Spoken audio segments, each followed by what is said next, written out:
everybody's hearing about AI this, AI that, do this on AI. And it's a lot. It's overwhelming. And it's something that sometimes we don't know. Should we jump into AI? How do we do it? What can we use it for? Will it work? Well, I had Jon Ricketts on the show to explain all of that. He's with Riderly, and Riderly is an amazing platform. It is taking off like crazy. They're going to have over 1 million users very soon. It is awesome, and it does a lot of great AI things. But he shared what you can best do with a platform like Riderly or any AI and what you maybe should not do. And I thought it was really interesting. I also loved hearing from Jon about how he's grown so quickly and how this company has taken off. And he particularly points to his team and talks about how he got that team to where it needed to be. So lots of good stuff in here. If you are a software leader or founder, you're going to really like this one.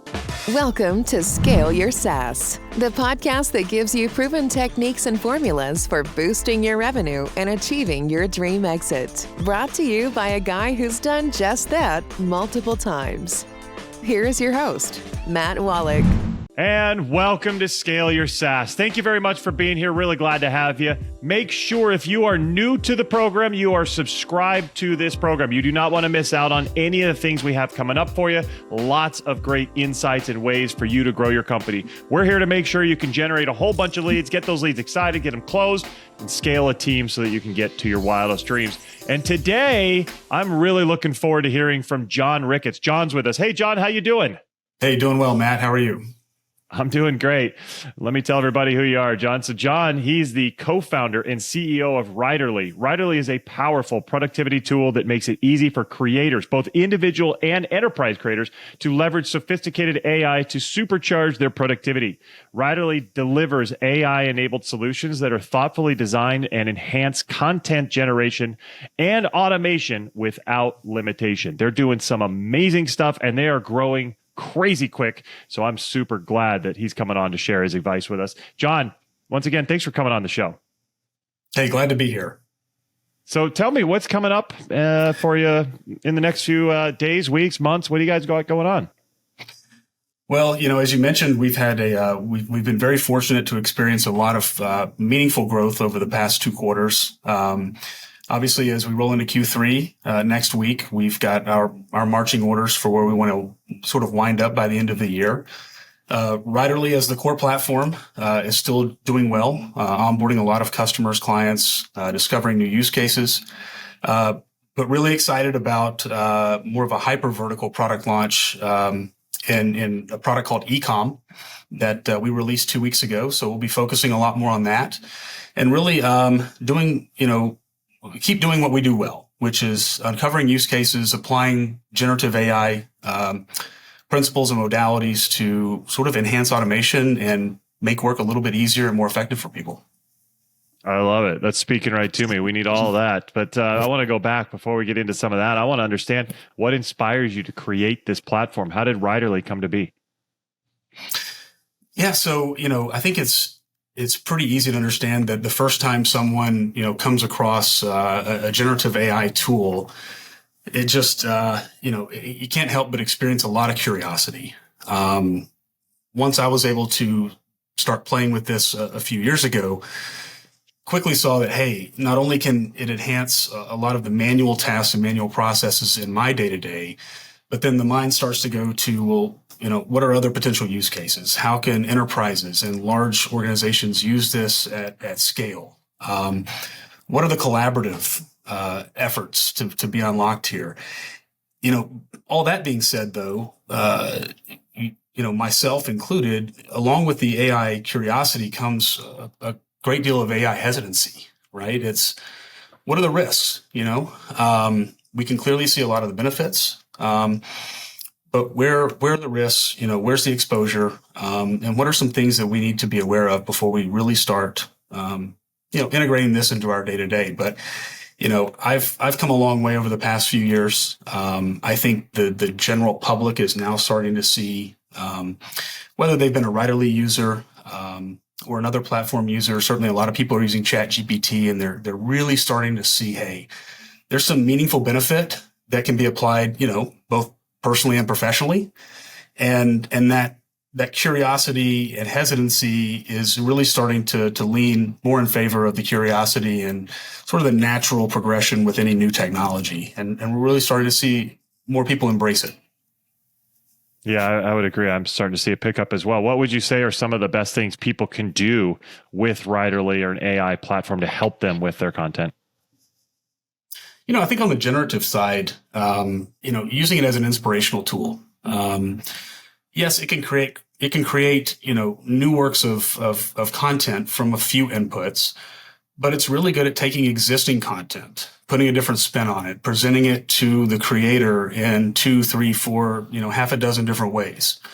So I think from a content perspective, it's really helpful. If you have an online business or anything performed in the digital world, requires a very healthy amount of content generation, and you kind of have to be everywhere with a meaningful message. You've got organic SEO to be concerned about. You've got a digital audience that you're trying to cater to.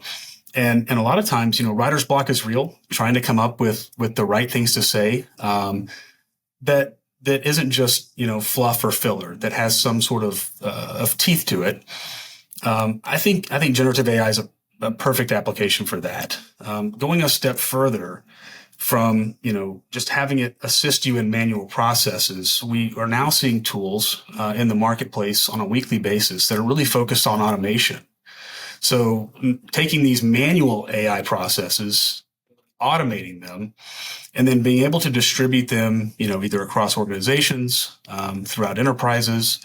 We're also seeing some really interesting applications, and we've been working on some as well, where we're able to tie in disparate data systems and combine those with fine-tuned models that are able to create content intra-organizationally, whether it's through data visualization tools, vector databases that can sort of serve as a tech support or a help desk without having to invoke people at the first level.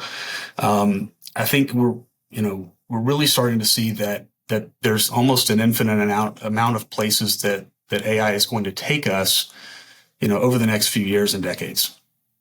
Yeah, I would agree. And what about some of the people they're wondering, hey, if I'm going to put out some content, write a blog, can Google see that this was AI written versus human written? And I don't know. I have no idea. What do you say to that? Yeah, certainly. I mean, there's tools out there, and the SEO algorithms are going to reward more human, sort of composed blogs, content, things like that. I think the risk in just using generative AI as sort of a copy paste tool, you're not going to extract the full value. Is it a cheap, fast way to get a task done? Yes. If you are going to put it out and you want to have it not be punitive from an organic SEO perspective, it does need to have a human component. All right. So whether that's from an editorial process where you take, either a wireframe or the first draft, and then someone can go back in and really put their own words and thoughts to it. We've seen that be tremendously beneficial, and more often be rewarded than penalized from a search engine standpoint. Yeah, I think that's a smart way to think of it, is use it. I love what you said before as kind of a creative spark, and give you some ideas and give you some thought processes and ways to go through the document or the content. It's kind of funny to me when I heard that. It's like there is a robot, Google, that's being mad at other robots for writing content.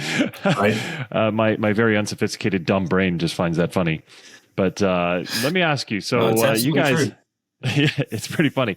I mean, you guys, you've launched and grown super quickly here, Jon. So right now you're projected to have over 1 million users by the end of your first year. So what would you say were some of the key things that you did to trigger that high growth? So, first and foremost, we've got a fantastic team. Everyone from product to marketing that has contributed up to this point to bring, not only the Writerly platform to market, but to do so in a way that really promotes a very healthy UI UX experience for our users.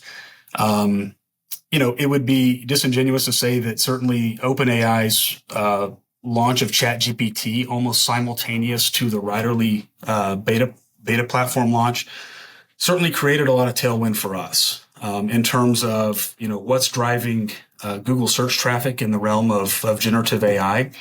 So we've been able to ride a tremendous tailwind over the past 2 quarters just based on that. I think the eyes of the world have been opened in terms of what people can do with a tool like a Writerly or a ChatGPT. So those things, I think, in combination have really contributed to where we are.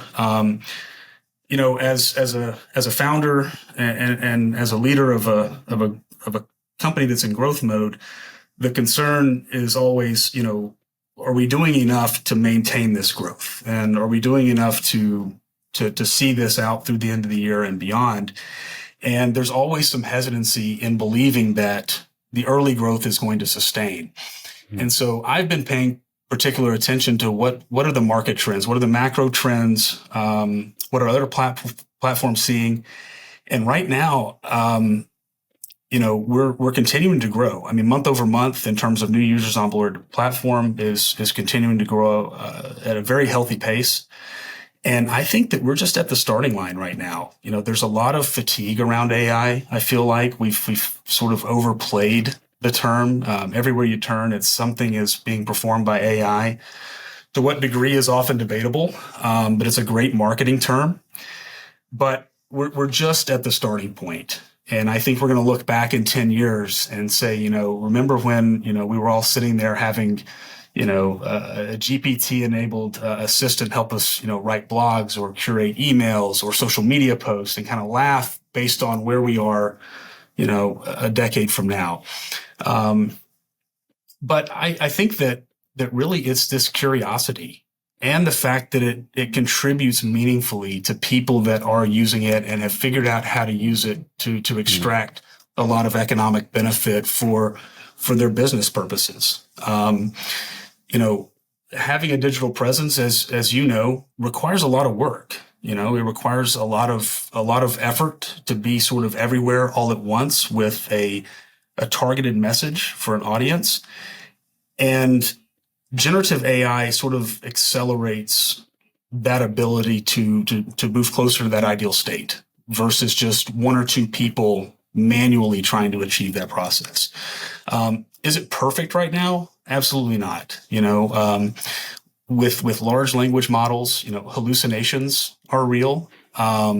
There's some interesting things that can come about within these models through various training methodologies. But we've got some of the brightest minds in the world that are working in this space right now. And from where I've seen it even 2 years ago to where it is today is exponentially better. And I'm excited to see where it goes, over the next 6 to 12 months because we're there. Yeah, it is pretty cool to see what's happening. It's happening at such a rapid pace. And you do feel that there is this fatigue. I'm sure you're feeling it in the market. People are just inundated with AI. I mean, just go on Twitter and just see what happens. So how are you kind of separating and, making sure that people understand what Writerly can do for them and how it fits for them versus something else, like you mentioned, a ChatGPT? Right. Yeah. So, a year ago, you had many, generative AI companies that were all we were all in a herd and moving kind of as a herd, largely using the same templates and exploring, through data and through users, what templates were being used the most, are there vertical opportunities from there? And now we've seen, a lot of divergence over the past couple of months. So companies that we would have considered, it's funny to call anyone a competitor in the very early stage of a market. But we refer to them as peer companies, working on solving the same challenges, right? They're not competitors. This market is large enough for us all to exist.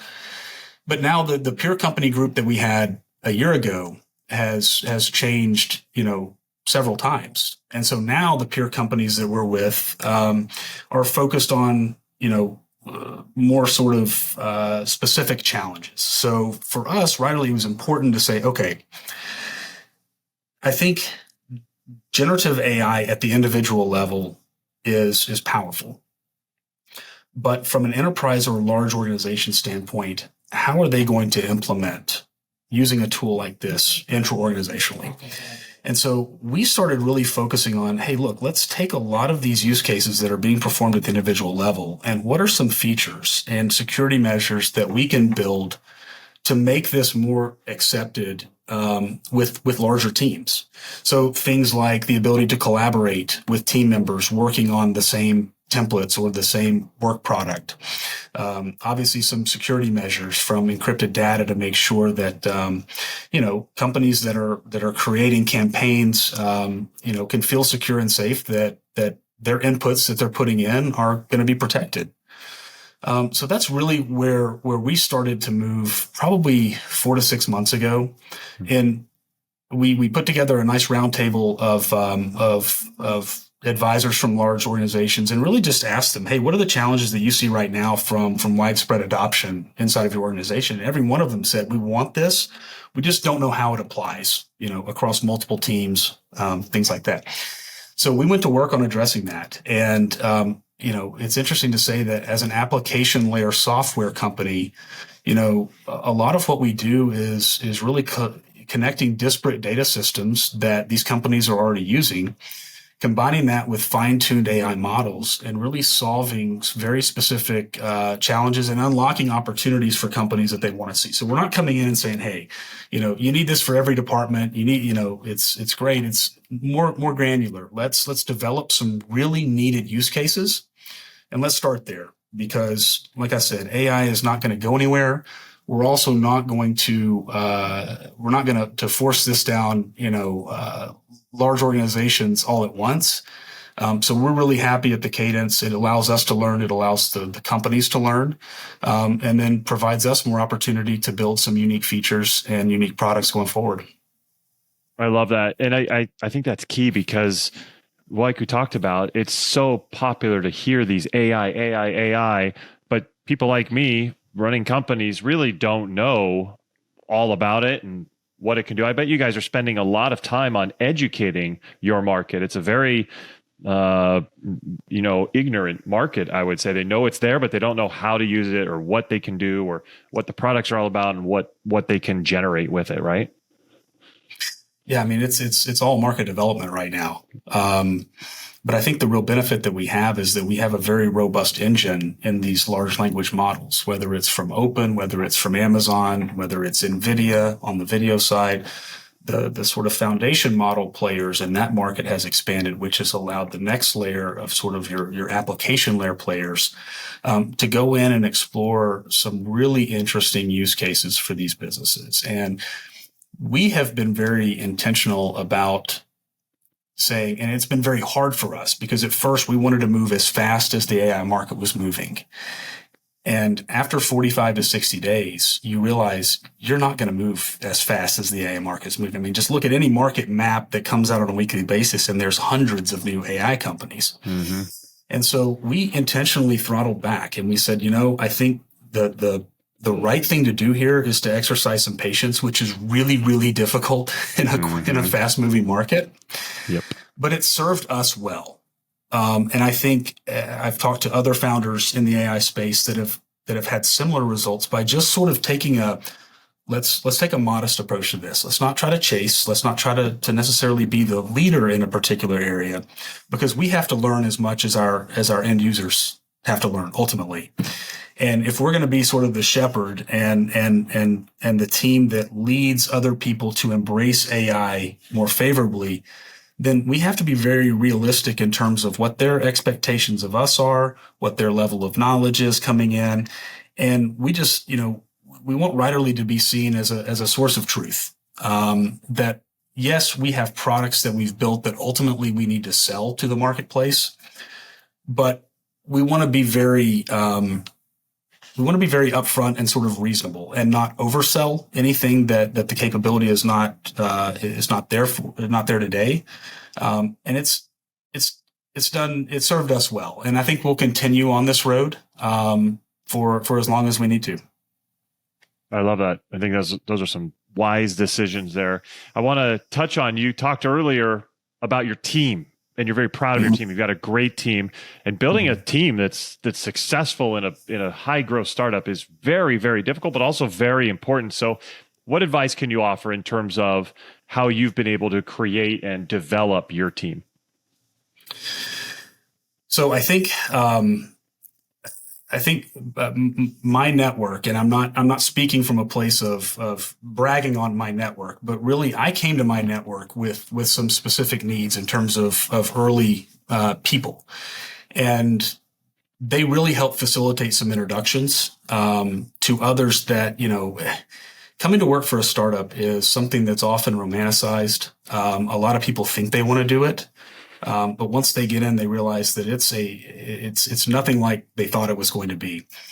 And so, typically what I like to look for, and this is my fourth startup, are people that are capable, people that are hungry, that are capable of doing so looking for specific skill sets is certainly there, but you often need early on a team of very capable generalists that want to be there, that also want to take on multiple functions in the organization. They're looking to expand sort of their scope. And then over time, as the team builds, these early generalists typically turn into your first specialist. And then they're able to sort of lead their own teams within the organization. It's very difficult to find the right people. We take our time, and we're very upfront through the interview process and the diligence process with anybody that we're considering bringing on and saying, look, there's real challenges. I mean, startups are ultimately facing very long odds, particularly in markets where the macro economy right now is not as favorable as it has been. So there's real challenges, but if you want a chance to do something meaningful, to be a part of something that's really big, this is the place for it. But it's going to require doing things that are very non-traditional in terms of your sort of standard 8 to 5 roles. So I've been very, very, very fortunate in terms of being able to find some early team members that sort of share the vision that I have.